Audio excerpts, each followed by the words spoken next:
वो एम्बुलेंस जा रही है and I was seeing this ambulance struggling struggling and struggling कि उसको रास्ता मिल जाए, struggling and struggling and struggling and struggling. आपको पता है मैं रात को अपने ऊपर एक कैफियत तारी करता हूँ। मैं 3-4 मिनट के लिए अपने आप को इमेजिन करता हूँ कि I am in A grave, मैं कब्र के अंदर हूँ।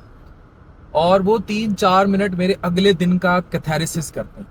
इसी तरह जब मैं रोड पे एम्बुलेंस देखता हूँ तो मैं ये इमेजिन करता हूँ कि अगर मैं इसके अंदर हूँ और मैं बीमार हूँ तो जो इर्द गिर्द गाड़ियां होंगी, मैं क्या चाहूंगा।